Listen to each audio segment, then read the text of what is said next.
Video.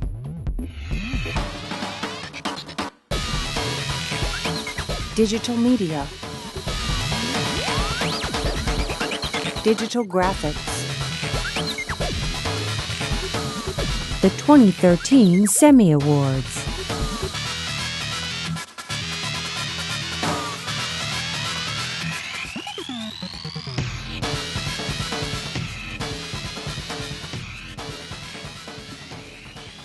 Good evening, everyone, and welcome to the 2013 SEmmy Awards. My name is Jim Oliver. I'm the provost of this campus, and this is one of our premier events of the year, an opportunity to showcase the tremendous work that our students in the digital arts do.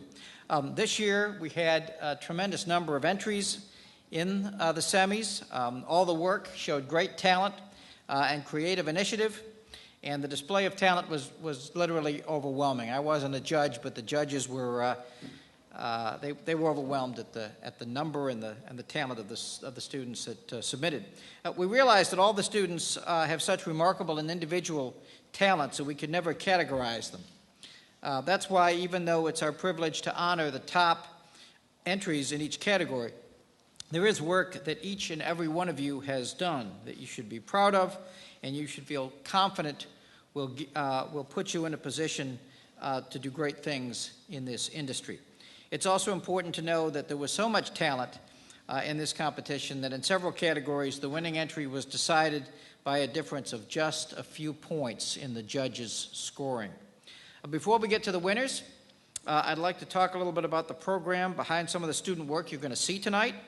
This is the 8th year, hard to believe, the 8th year for the SEmmy Awards, and each year we're all more and more amazed at the growth of the talent in the students in the program. The program, of course, itself is growing along with the number of entries.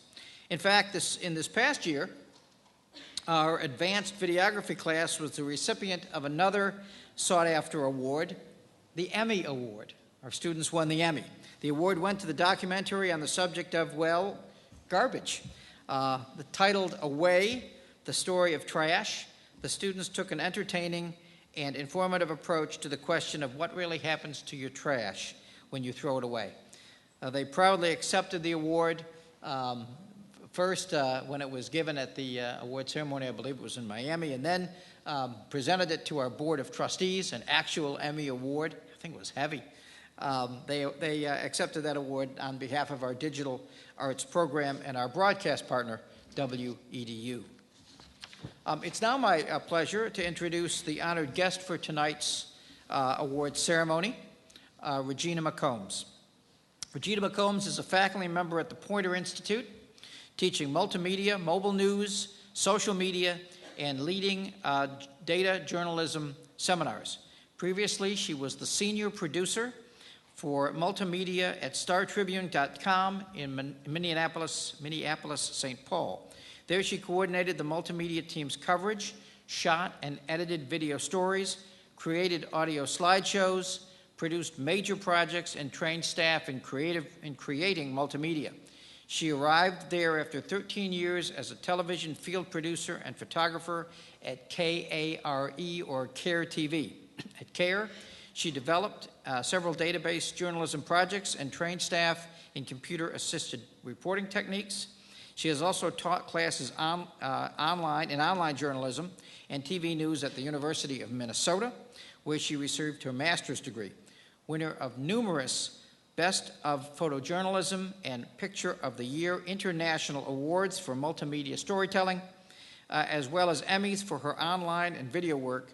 She has been a regular speaker around the country and around the world, talking about finding new ways to tell stories on the web and mobile platforms, especially with video. Regina, welcome to the SEmmys.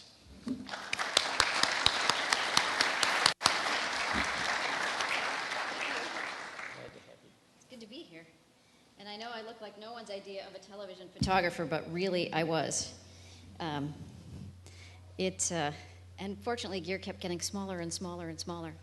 I want to talk about sort of the future of video and sort of related technologies, since I know some of you are on digital graphics and all of that, and I think they're all sort of inextricably linked in these days. So I want to talk to you a little bit about some things that are happening right now, and then sort of end with just a couple of things that I've learned over my years of doing video.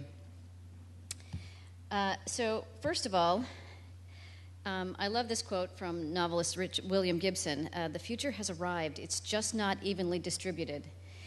And so many of the things I'm going to be talking about are there. You guys may be using them. They may be commonplace, especially for people in their early 20s, but it's, you know, it's still spreading. Many of those things are still spreading out to the general population.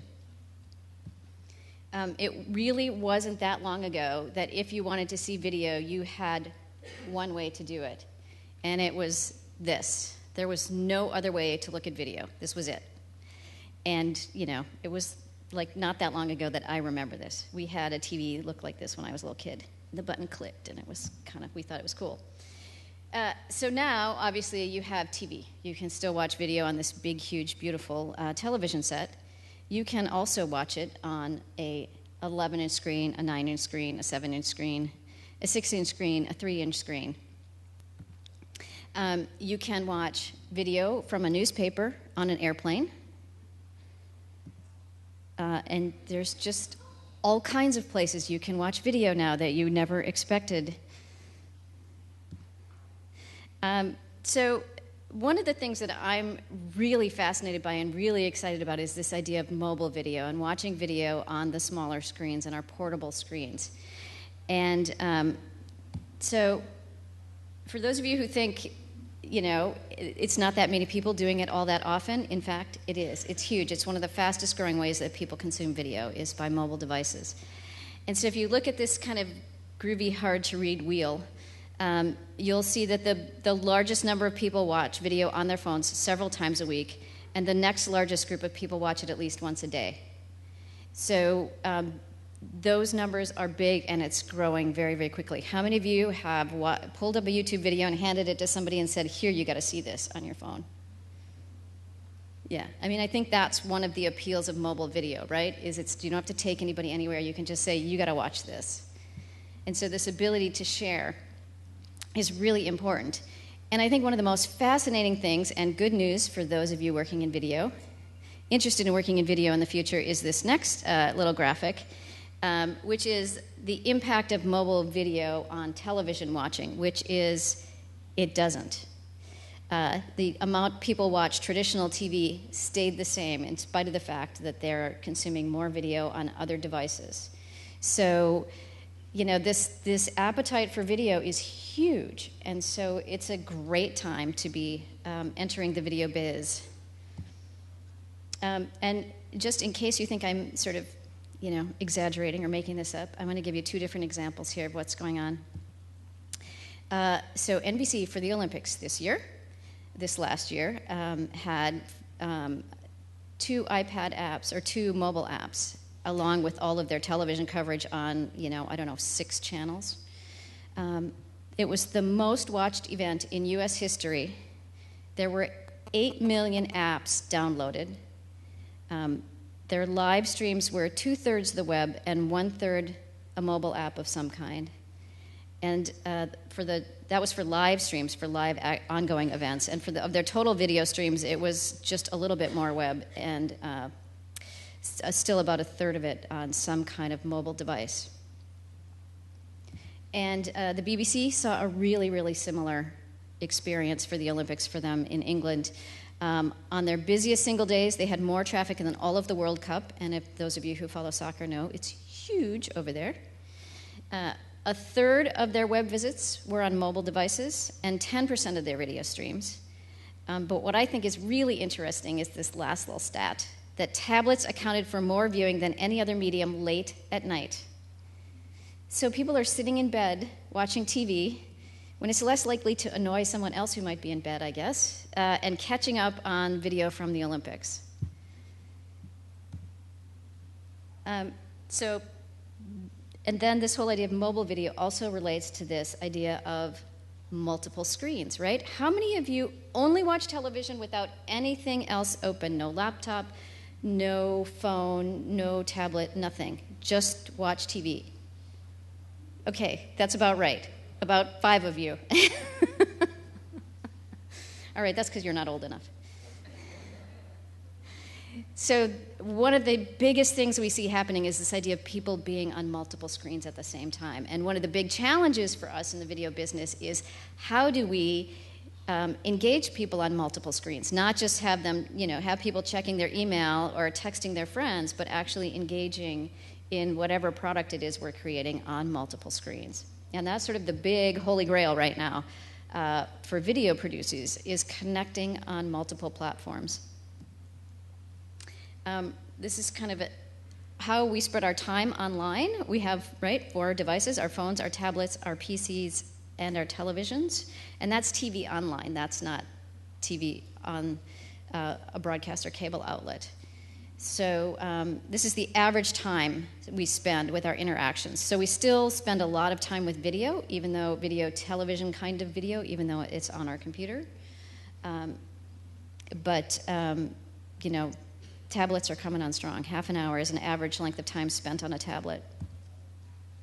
But our typical combination of devices is mostly TVs and phones, followed by phones and laptops and TVs. That's kind of my deal. But there's also about a fourth of people who own phones and TVs who spend time on 3 devices at once. Talk about spraining your brain. So one of the ways we're looking at is trying to engage on multiple screens is creating apps, that interact. And I don't know if any of you have played with the Grey's Anatomy app, but while the show is going on, it's really interesting. What it does is it actually listens to the show and syncs with where the show is. So even if you're watching it on a DVR or on some other kind of playback, it knows where you are in the show and will sync up content to what's going on in the show. So you'll get director's notes. You can take a poll on something that's happening in the show, all kinds of things as a way to sort of keep people engaged in both the show on the tablet and on the television screen. The Weather Channel has a show called From the Edge that does something similar. They actually have videos and other things you can play with either while the show is going on or afterwards, before, whatever. Again, it kind of syncs up to where to the time in the show and gives you content related to that. Bird Notice has a related comic book, so it has episodes that you don't see on TV and comic book episodes on the tablet. So there's all kinds of ways, actually I'm going to sneak back to this, all kinds of ways we're trying to find out how to connect. We're also seeing even newspapers sort of trying this. So the New York Times during the Emmys had their own people that were also live doing sort of snarky commentary, and you could fill out your own ballot on guess who was going to win. The Los Angeles Times had video during the commercial break. So when the commercial came on, their commentators came on video and did live video during commercial breaks. So there's a lot of ways that even places that don't sort of natively do video are experimenting with the idea of sort of capturing your attention while you're also watching TV. All right, so part of this effort is how do we connect people across these screens, right? How do we get them from one to the other? And one of the ways we're looking at is using codes and other kinds of ways to make the connection. So we're seeing a lot of playing with QR codes. And QR codes, I think, are probably sort of an intermediate technology, but that's kind of the big, those of you who use your phone to check in, you get a big old QR code that lets you check in on the plane. Yay, best thing ever. If you start to pay attention to everywhere they are, you can see at Home Depot, if you look at flowers, you'll see a little code there that will take you to videos of how to plant your flowers. And the Washington Post is playing with this as a way to connect people from their newspaper to social media. So if you're reading a story you find really interesting, you can scan the QR code to share the story on Facebook. So this sort of idea of connecting people on all kinds of platforms and moving them between different devices. This is the Orlando Sentinel. They're using QR codes quite a bit, so they link to their videos. So if you're reading the newspaper and you want to see their video, you can just click on the QR code and voila, up pops a video of the firefighter's helicopter. This is a newspaper in Austria that actually has codes embedded in the paper, and if you hold it up, the video will play on your phone. It sort of has this funky little thing start to glow and move, and it shifts all around. It's pretty cool. So, Then the next thing we're seeing, and sort of related to this, is this idea of sort of freeing the content from its original platform.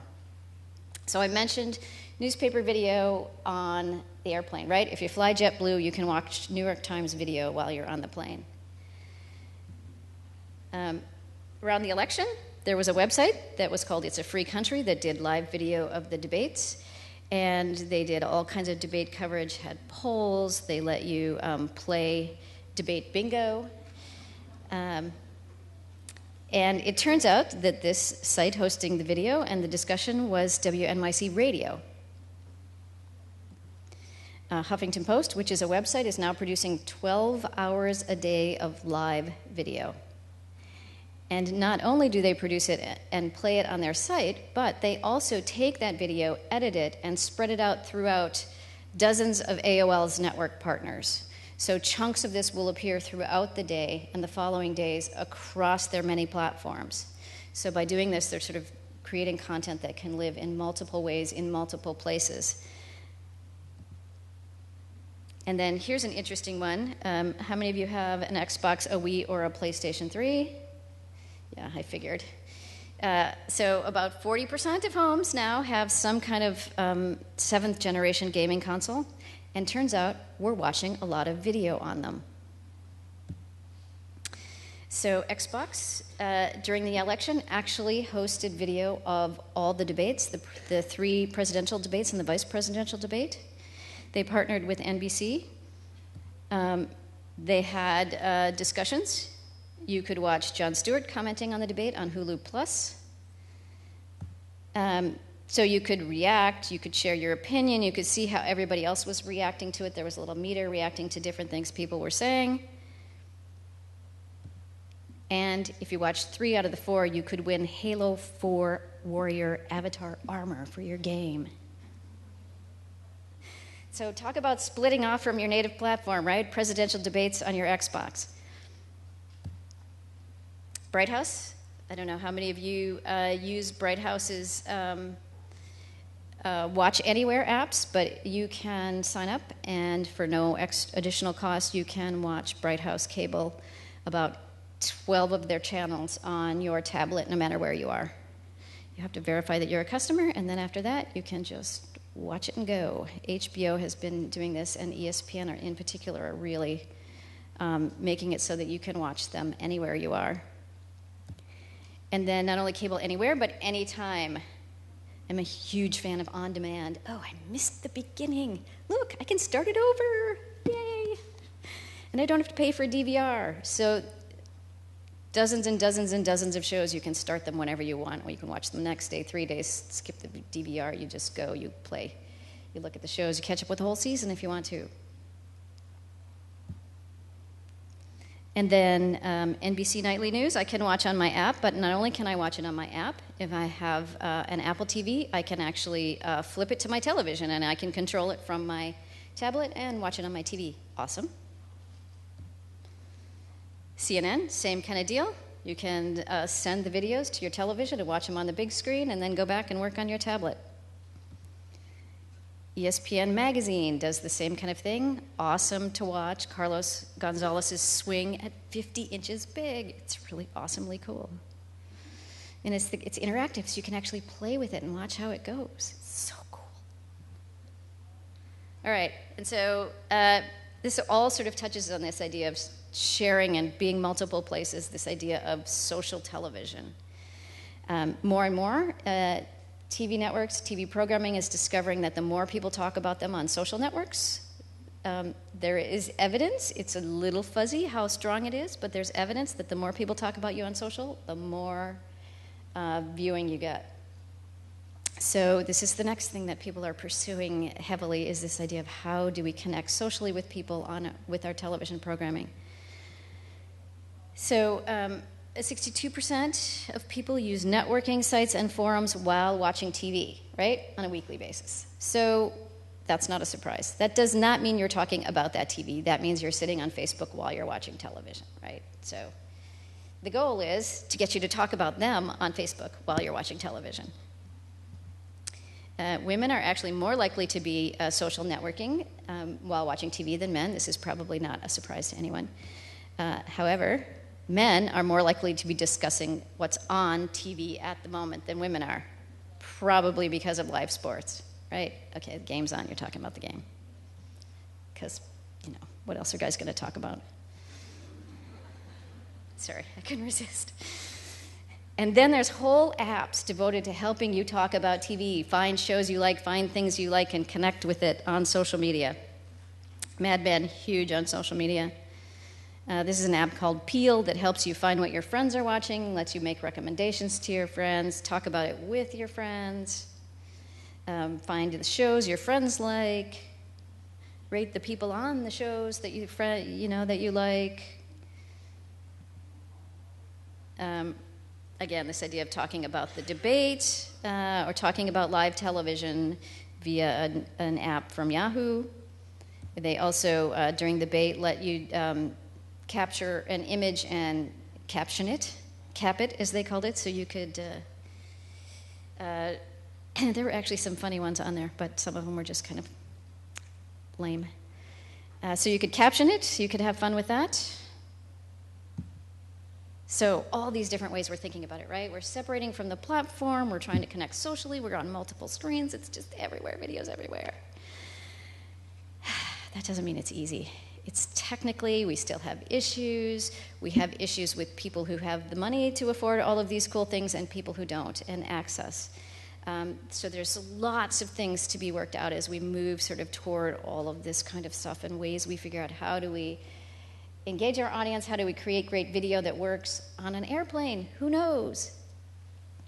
So I'm going to leave you with my 3 thoughts here. First, never stop learning. I was trying to add it up this morning, and I think I counted that I have learned at least 18 different video editing systems since I started. It might be more. I've learned at least 10 professional video cameras and probably another 20 small video cameras of some kind or other. But more important than sort of the nerdy side, the how do you get it done side, I've learned to do television news, to shoot and edit television news. And then I went to the web and I learned, well, what works on the web? Let's figure out what video is on the web and what is a video piece and what is multimedia and how do we engage people doing that and how do we even do it? And then, I came to Pointer and suddenly I'm trying to figure out, okay, how do we use video best for educational purposes? How do we teach online? How do we sort of do video cameras and live? And tomorrow we're doing our first major Google Hangout on air for 25 people with 25 people on camera and moving them all around. And so it's all about constantly learning and figuring this out because video's not standing still. No technology is, right? Nothing on the web, nothing electronic, mobile, it's all moving. So you have to be excited to learn new things. You can't sort of say, I've learned this and that's good enough, because that ain't good enough. You just gotta keep learning and loving it. Second, and this is directed at sort of the geekiest among you, and I include myself, don't get caught up in the technology. In video, it's really, really easy to worry about the tech, because the tech is so important, right? This presentation doesn't work if I can't make my audio play. Things don't happen if the specs aren't right. The numbers, we want the quality to be as good as we possibly can get it, so we get really, really, really, really caught up in the technology. And we forget, why are we trying to do this? We're trying to do this because we want to get information to people. We want to help people figure out how to do things. We want to educate them. We want to persuade them to buy something. We have reasons we're trying to do this. So we have to take a step back from the technology when we get so caught up in it and say, what are we trying to achieve here and why? What's our goal? What do we want to make happen? And then sort of turn back and say, okay, what did we need to make the technology do? But not to let the technology drive the ship. And I just have to play this as an example.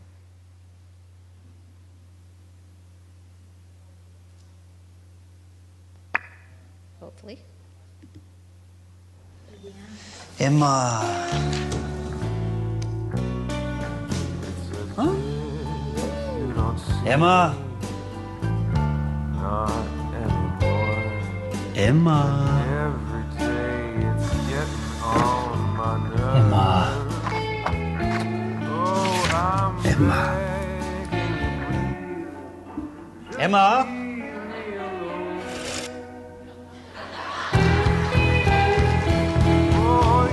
Nouveau le trèfle maxifeuille, vraiment plus large. So it's not all about the technology. And finally, it is about telling stories. Video really is about telling stories. It's about connecting people to people emotionally, to connecting them to people in their communities, to things they care about. It's really about, let's tell stories. It doesn't matter if you're telling a story in an advertising context or in a television news context, whatever, in an educational context. It's all about telling a story and making people care about what you think is important. So we need to keep that in mind and keep telling stories, and I'm happy that you guys are here for winning awards for the great stories you've told, and I think that's awesome. So finally, good luck.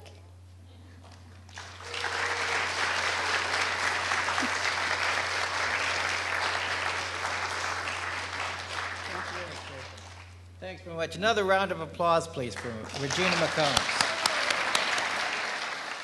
Okay, our first award. Our first award will be for gaming in the category Best Video Game Creation. Best Video Game Creation.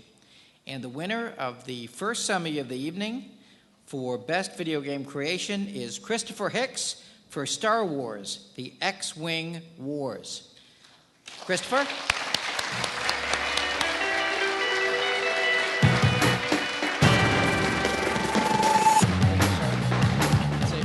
Say a few words. I will say a few words. I would just like to extend on what she said. For every video you watch, there's a developer behind it that made it possible. So I encourage all the high school students and all the people that want to do technology to experiment with the frameworks, try as much as you can, because there's the reason these videos are possible is because of somebody like myself who plays with a code or a programming language or an IDE to make that happen. And right now, the video game and technology people are the doctors and lawyers of your parents' generation.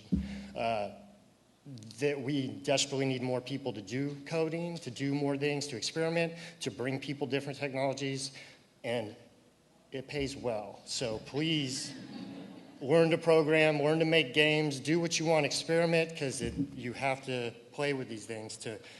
You can create anything you want if you want to do it. Thank you.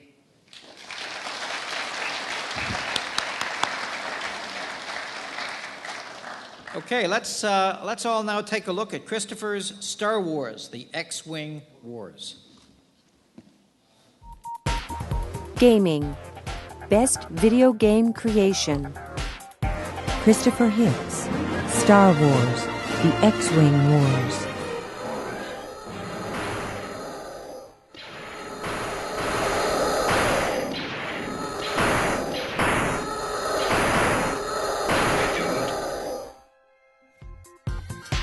Gaming. Best Video Game Creation.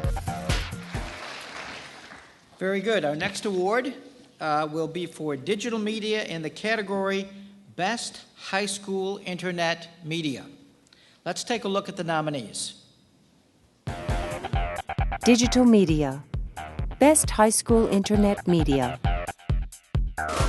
Annie Tonu, Rubik's Cube.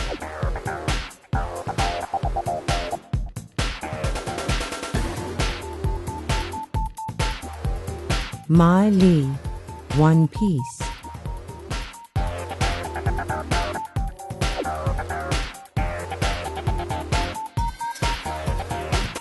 Digital Media. Best High School Internet Media.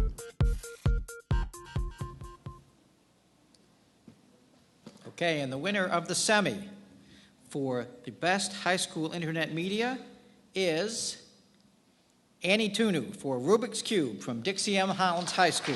Annie.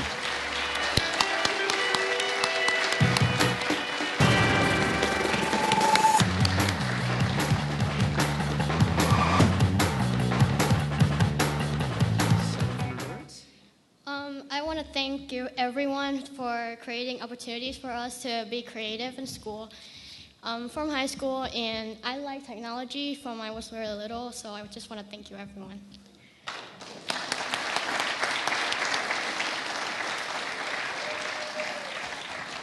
Now let's take a look at Annie's website one more time.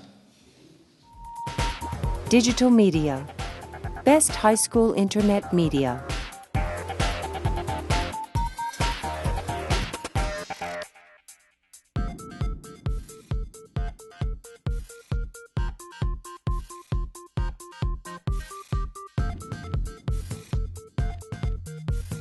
Digital media.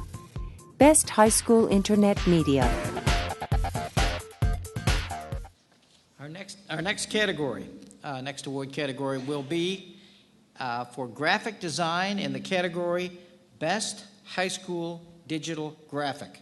Let's take a look at the nominees. Graphic design. Best high school digital graphic. Nicholas Engel, Mickey Mouse Monopoly.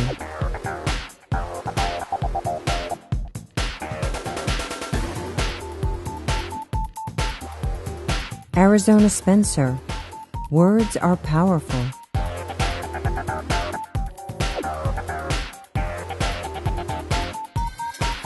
Taylor Gura DMHHS, Red, White, and Blue.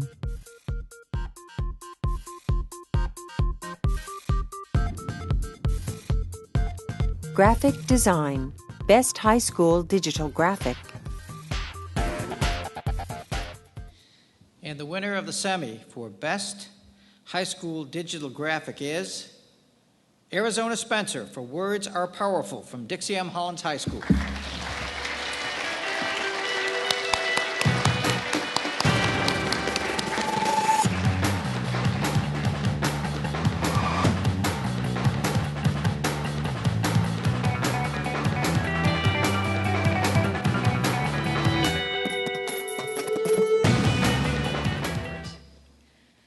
I just want to say thank you for this opportunity to show our work, especially for a high school level at an actual college. And thank you to my teacher, Mr. Panetta, for being my teacher for the second year in a row. So, yeah.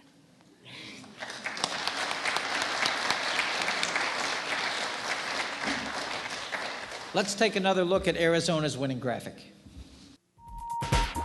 Graphic design, Best High School Digital Graphic.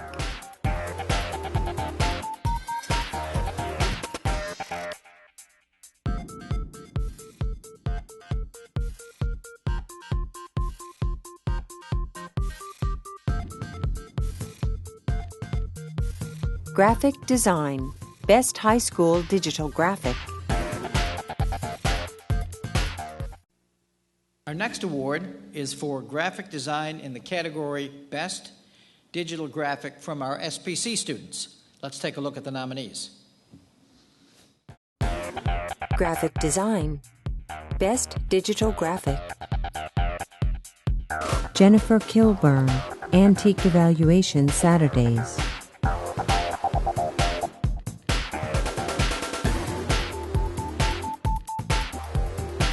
John Detzler, Photoshop Billboard.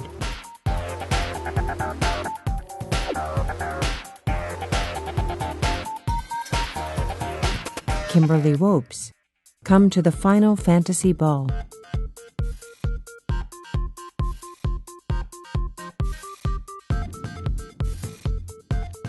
Graphic design, Best Digital Graphic. And the winner of the SEmmy for Best Digital Graphic from our SPC students is Jennifer Kilburn for Antique Evaluation Saturdays.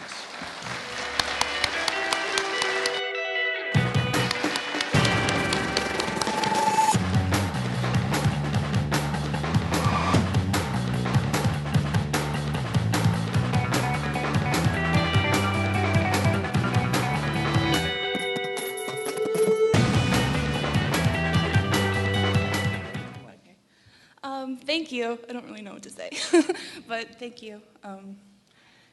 Thanks.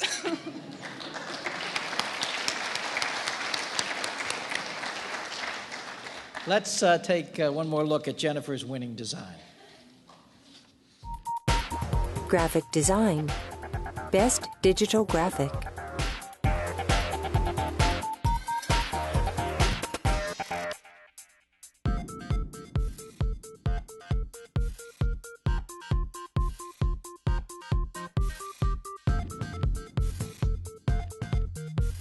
Graphic Design, Best Digital Graphic. Our next award will also be for graphic design in the category Best Digital Imaging. Let's take a look at the nominees. Graphic Design, Best Digital Imaging. Daniel Reyes, Untitled.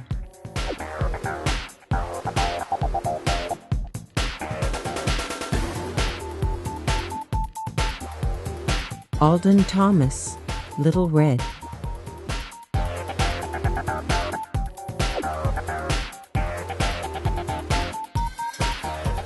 John Detzler, Letterform Images in Nature.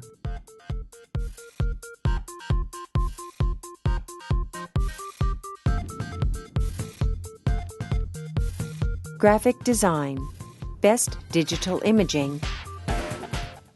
And the winner of the SEmmy for the graphic design category Best Digital Imaging is Alden Thomas for Little Red.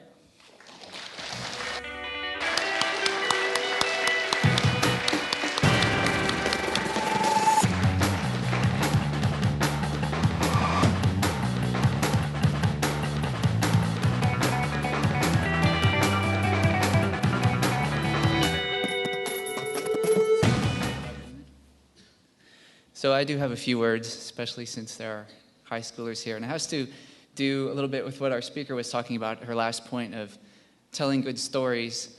And I draw in Photoshop, primarily. And I developed a sense of trying to tell a story with every picture that I draw. And it has become the primary thing that I focus on. You start with floods of color and abstract shapes and forms, and it's amazing what you can pick out of all of that stuff and link together. So I encourage you all to go out and start with those abstract things and see what kind of stories that you can bring out of them on your own. And additionally, I draw every day, and I try to draw every day, and it's what I do and what I love, and I hope to do it all the time. So, thank you.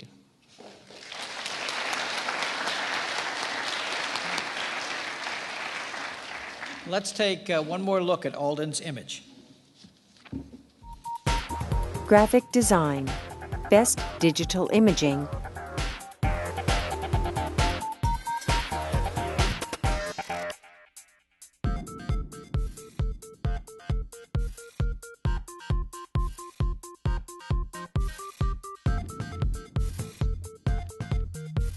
Graphic Design, Best Digital Imaging.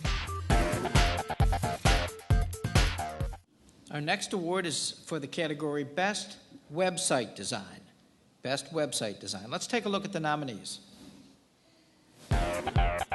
Digital Media, Best Website Design. Charles Perry and Kathy Baird, Clearwater Sun.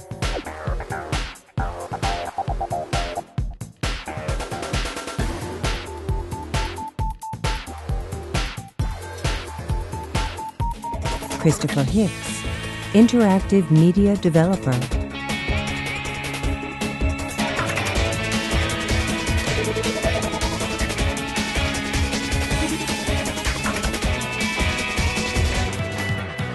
Digital Media, Best Website Design. And the winner in the category Digital Media, Best Website Design is Christopher Hicks for Interactive Media Developer.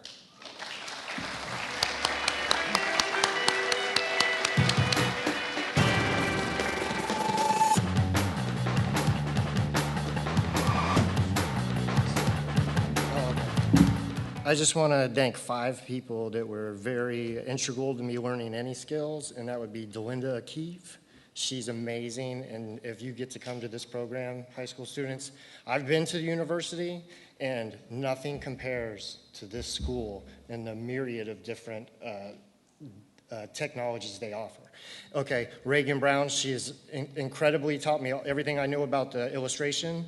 Paul Sutton, video games, he's the one that made me want to do video games.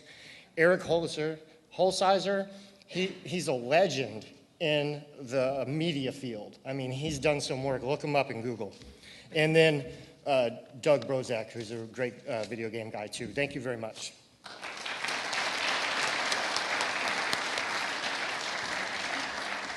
Let's take another look at Christopher's site. Digital Media, Best Website Design.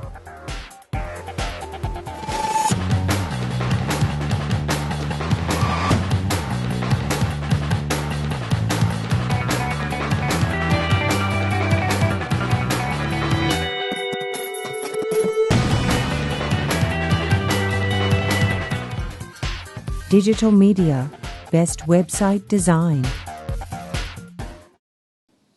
Our next award will be in the category of digital music and the category Best Song.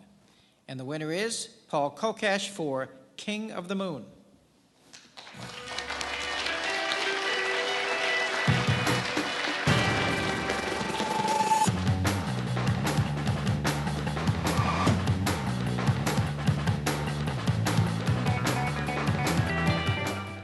Very cool. How's everybody doing? Keep it short and sweet. Just want to thank two of my professors, Jamie Hughes and, why am I getting kind of Jeff Donovic? Sorry, he's been incredibly instrumental in my learning. I can't say enough about how lucky I am to have such talented professors that devote their time and their skills and their expertise and for these two professors, their heart, which is the most important thing in music. So just want to say thank you to Jeff and thank you to Jamie. Thank you very much.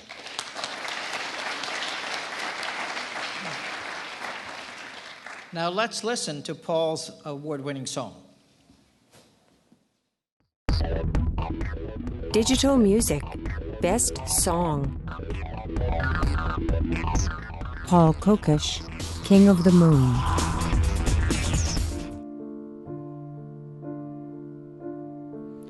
He's sitting on a throne without a crown, without a sound around for anyone to hear, forgetting. Digital Music, Best Song. The next award, next SEmmy, also is in the will be for digital music in the category Best Thematic Composition for Film or Game. And the winner is Jason Stevens for No Pressure.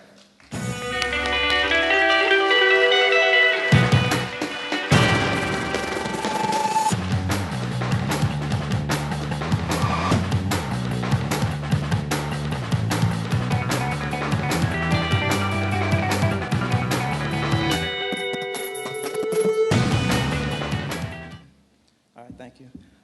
First off, this is a tremendous blessing. I'm just so blessed to be around such great musicians at the Mirror program. I always prayed just to be a musician, and God sent me to the right place. Mark Matthews helped me tremendously over the past couple of years. Kia, thank you for always singing my songs. Thank you.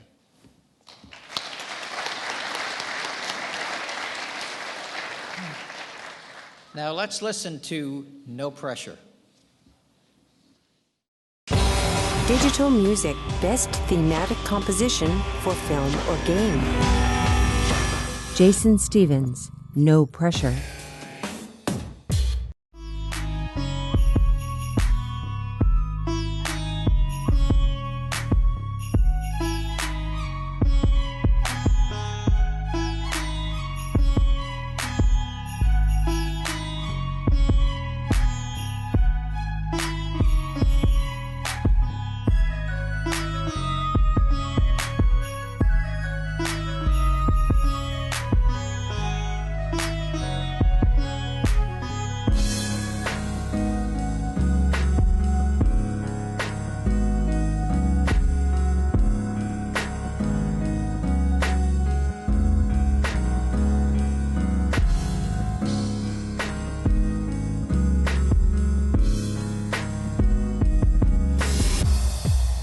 Digital Music Best Thematic Composition for Film or Game.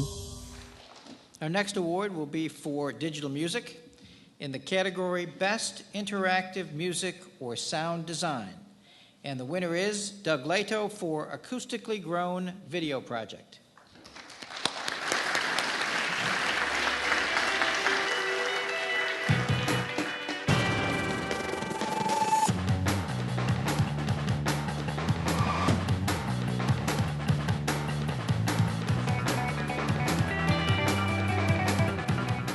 I just wanted to thank my professor, Jeff Donovic, for informing me about the semis.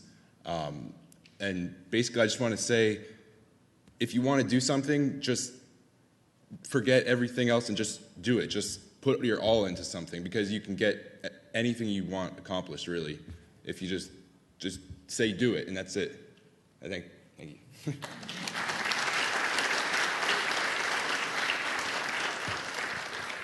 And now let's listen to Doug's winning sound design. Digital Music Best Interactive Music or Sound Design. Doug Leto, Acoustically Grown Video Project.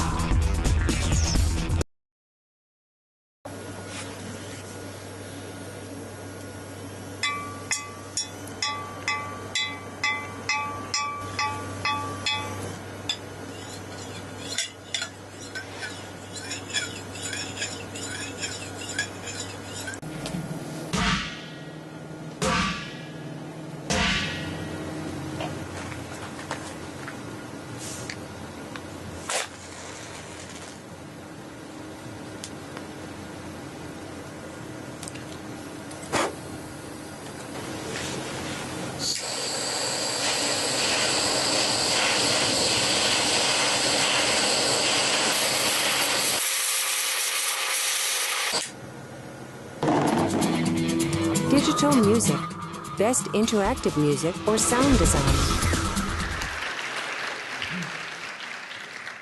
Now on to our awards in the video categories.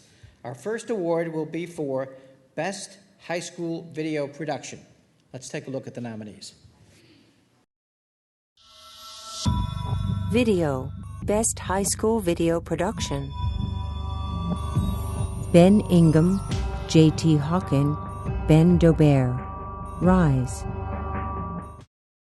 To the tired and poor, living on the streets, stealing and begging, trying to make ends meet. To the boys and girls who can't sleep at night, cause they know in the morning they will have to fight for their lives to survive to make it to the next night. It ain't right that they might be the ones who die, but they keep on hoping, coping, waiting to see the day they look at their oppressors and scream, I'm free, yes. Catherine Kerr, Tiger Gamble, Jack Irvine, Emily Barron, Marta Wilsinski, and Bryce Crones. Florida Public Schools deliver. We don't stop there. We continue to evolve, expanding technology, introducing innovative instruction, and developing real-world content. With some of the best graduation rates and highest-ranking public schools in the country, Florida Public Schools are simply better. Florida Public Schools deliver. Caleb Cruz, Smile.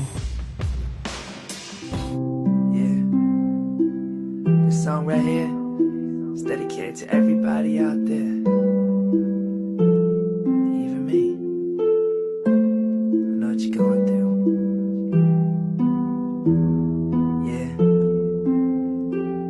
Yeah.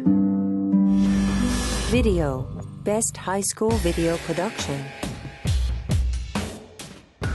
And the winner of the SEmmy for Best High School Video Production goes to Ben Ingham, J.T. Hawken, and Ben Dobert for Rise.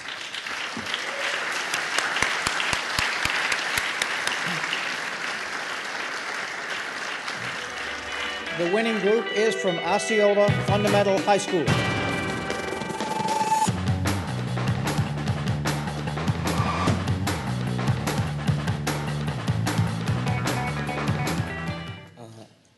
I'd like to say thank you to my parents and my teacher, Miss Ryan, who's been really supportive behind me this whole time, and thank you for this opportunity.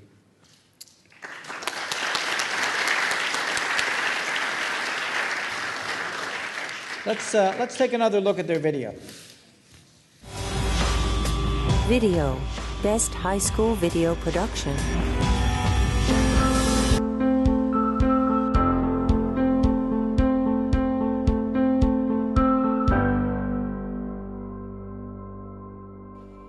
To the kids all alone sitting by themselves, to the boy who might not have all the wealth, to the girl crying softly sitting in the corner trying to make sense of all the people who scorned her, to the boy last picked and told just to scatter, to that one girl everyone tells her she doesn't matter, to the children going hungry every day from the brokenness of the choices we make, to the tired and poor living on the streets, stealing and begging trying to make ends meet, to the boys and girls who can't sleep at night cause they know in the morning they will have to fight for their lives to survive to make it to the next night. It ain't right that they might be the ones who die, but they keep on hoping, waiting to see the day they look at their Video, Best High School Video Production.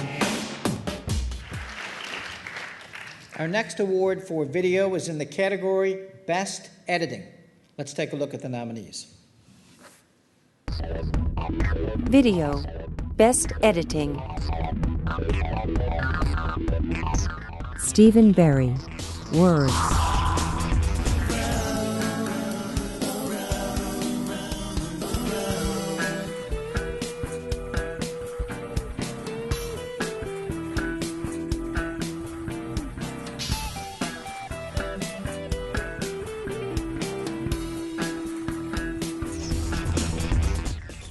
Daniel Reyes, Running.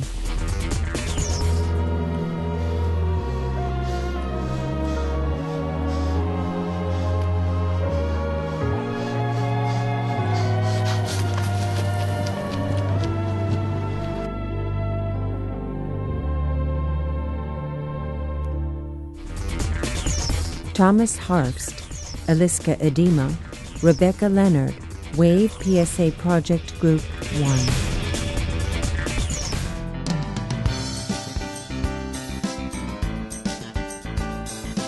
It's a great form of camaraderie where people get together and are able to take some time and talk about all the things they've been learning and how they can apply them practically to some projects that they might want to do, they take on. Video, Best Editing. And the winner for the SEmmy in the category Best Editing is Daniel Reyes for Running.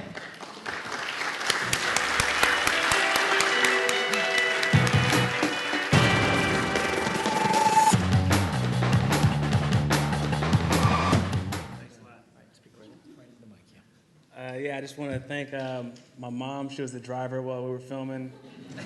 Thank my brother. He was the talent in there. And also thank the school, especially Eric Holsizer. He's the one that his video survey class is the class that really got me into this video production. So thanks a lot.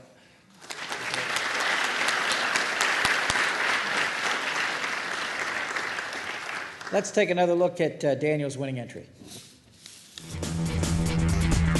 Video, Best Editing.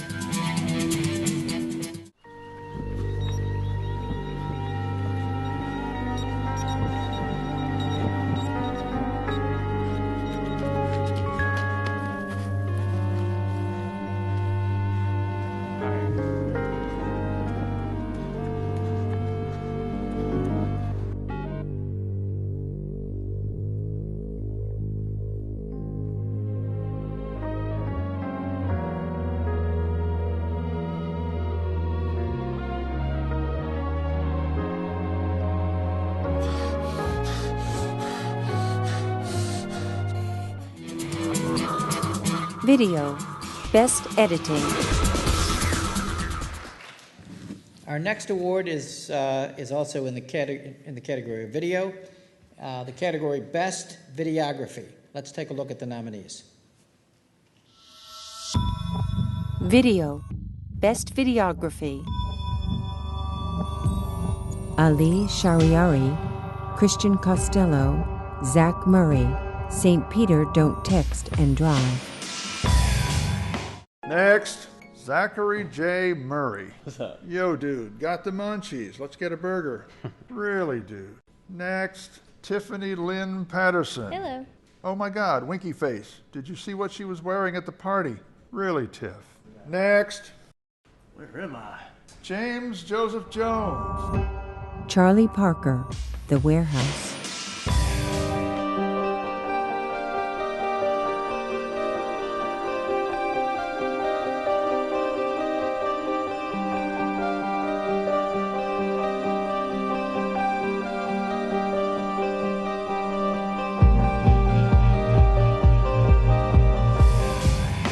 Stephen Berry, You're My Addiction.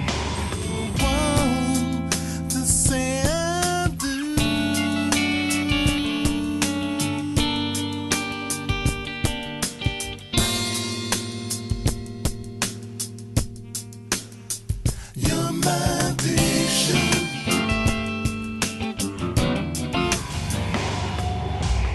Video, Best Videography. Oh, I'm sure glad I wasn't a judge in this thing. And the winner for Best Videography is Charlie Parker for The Warehouse.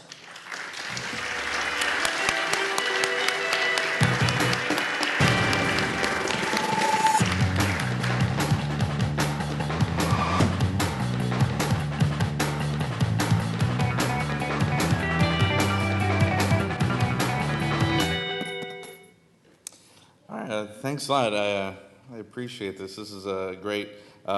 This is stuff that I do on my spare time, so it's great to be recognized for that.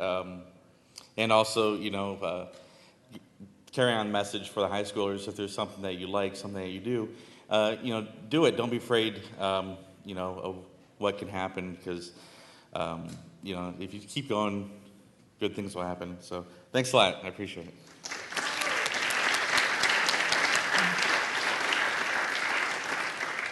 Let's take one more look at Charlie's winning entry.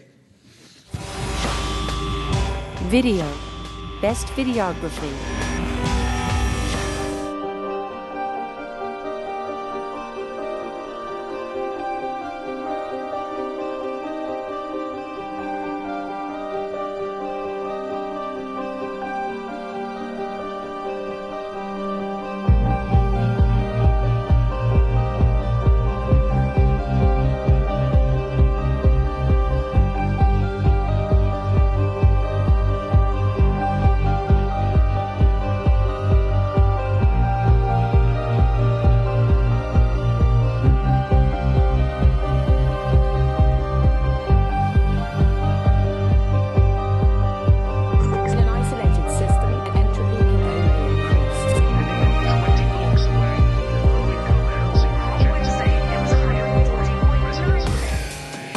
Video, Best Videography. Our next award for video is in the category of Best Direction. Let's take a look at the nominees. Video, Best Direction. Jacques Begin, Blind Date.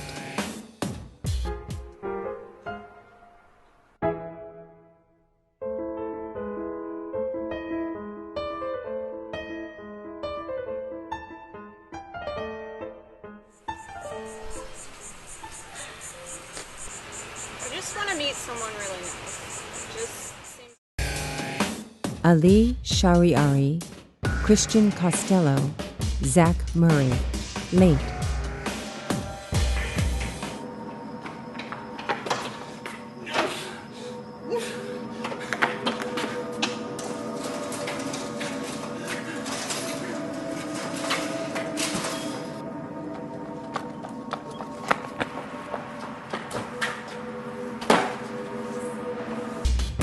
Charlie Parker, Picture This. Get up, come on, get down with the sickness. I'm a little iffy about the zombie thing. Could we put a fairy in it to maybe soften the tone? What do fairies have to do with Star Wars? The same amount zombies do. Alright, well, I didn't necessarily say that the story was... Video, Best Direction. And the semi for the video for Best Direction. The winner is Charlie Parker for Picture This.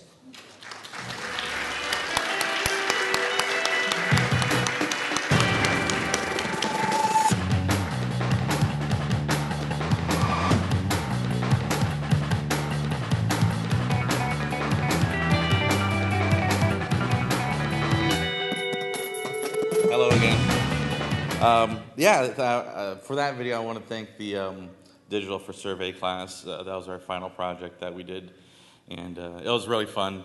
It was a long shoot that we did, and I think it came out pretty good. And zombies make every film better. So, all right, thanks a lot.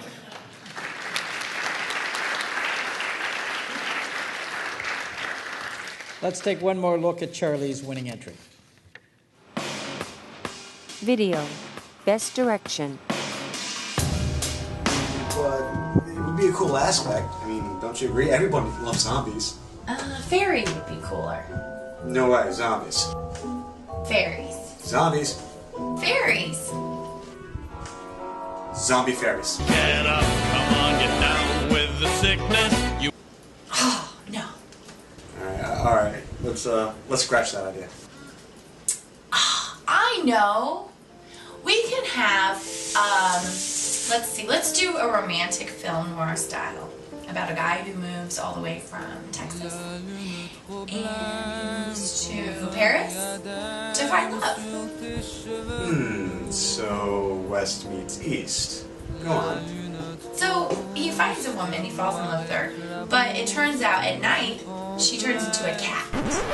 Why does she turn into a cat? I like cats. Plus, I've been trying to get Bruce, my cat, into a Whiskas commercial for 3 years. Isn't he a cutie? Video, Best Direction.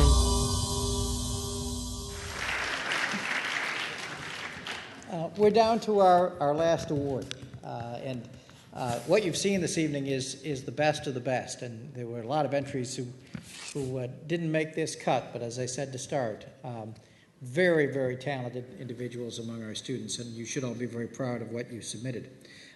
Before the final award is presented, I want to remind all the winners in tonight's competition that we will want to have a group photo up here on the stage at the end of the ceremony, so if you'd please come up, trophy in hand, we would appreciate that. And we'd like to invite everyone to our post-awards show party out in the lobby where we can have refreshments and celebrate with the award winners. Our final award for the evening is Best in Show. The winner of Best in Show was chosen for overall excellence of every aspect of production. It received high scores in every category and in the judge's opinion would stand up to any student competition anywhere. The winner of Best in Show doesn't get a trophy, but gets a $500 award courtesy of WETV. And so the winner of Best in Show and the $500 award is Charlie Parker for The Warehouse. Let's watch that now.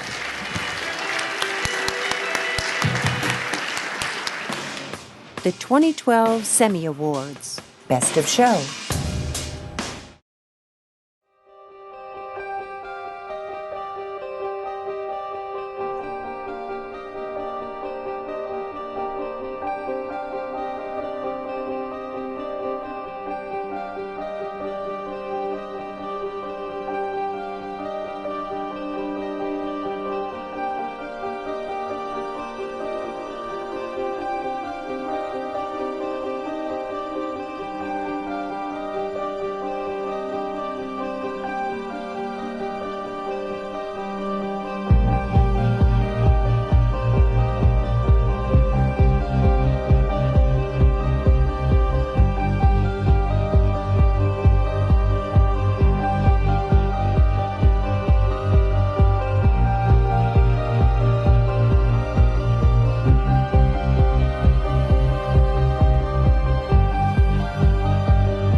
The 2012 SEmmy Awards, Best of Show.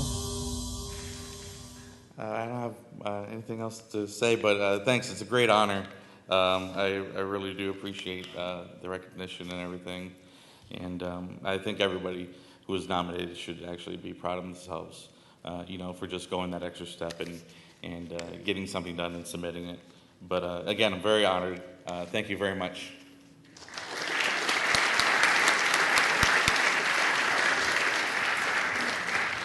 That's it for our awards program this evening. I do want to recognize we have a lot of our faculty and staff here, and I can't see everyone who's here, but I do know there's some folks that I want to particularly thank for their participation in pulling this all together and supporting the development of the semis throughout the year. First of all, I'd like to thank Student Life and Leadership.